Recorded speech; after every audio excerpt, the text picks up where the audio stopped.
সোনা ঘরগুলো একটু ঝাড় দিয়ে দাও। ঝাঁটা দেওয়া হয়ে গেছে। তুমি তো দেখছো আমি গাছটা যত্ন করছি। যাও সোনা একটু বাসনগুলো ধুয়ে নাও। তুমি বিরাট চালাক। সোনা সোনা সোনা করে ফুলিয়ে ফুলিয়ে কাজগুলো ঠিক করে নিচ্ছ। গেঞ্জিটা একটু তুলো। কেন গেঞ্জি কি জন্য তুলতে যাবো? অনেক পাম দিয়েছি তো বেলুনটা অনেক ফুলে গেছে, তাই কাঁচিটা করে ফুসে বেলুনটার ফুলোটা কমিয়ে দেবো। ফুলোতে আমার দায় লেগেছে। যাও বাসনগুলো ধুয়ে নিয়ে এসো, যাও বলছি।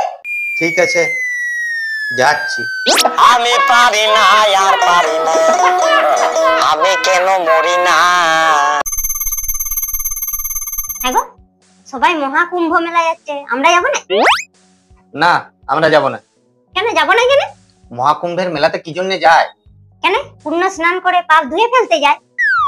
এই জন্যই তো আমি যাব নাই বলছি। কি বলছো পরিষ্কার করে বলো দেখি, যাবো না কেন বলছো? আমি তোমাকে খুব ভালোবাসি। তো ভালোবাসার সঙ্গে না যাওয়ার সম্পর্কটা কি?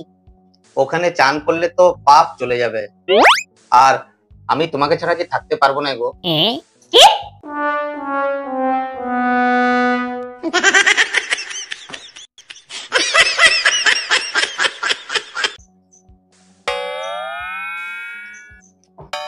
তোমাকে কেমন কেমন লাগছে? কি হয়েছে তোমার?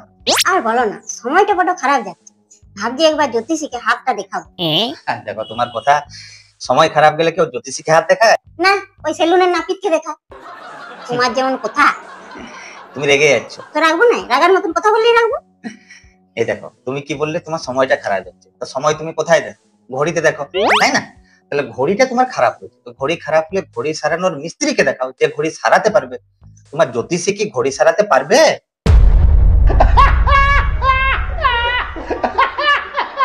রং ফর্সা ছিল না, কিন্তু দেখতে সুন্দর ছিল। উচ্চতা বেশি ছিল না, কিন্তু আমার যোগ্য ছিল। ভালো না বাসলেও আমার খেয়াল রাখতো।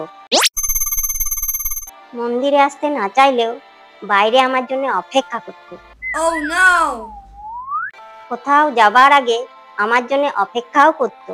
তো বলি, যদি ওই অত ভালোবাসতো, অত খেয়াল রাখতো, তোকে বিয়ে করতে পারতে, আমার কি জন্য বিয়ে করলে? আরে বোকা, আমি কি বলছি আর তুমি কি শুনছো? আমি কালকে মন্দিরে গিয়েছিলাম না, আমার জুতো জোড়া হারিয়ে গেছে, ওই জুতো জোড়ার কথা বলছিলাম। ও, আমি ভাবলাম। হ্যাঁ, তোমার পছন্দের রং কি? নীল। আর তোমার? লাল। ঠিকই বলছো, তোমার চরিত্রের সঙ্গে তোমার পছন্দটা মিলছে। কি বলতে চাইছো? না, কিছু না।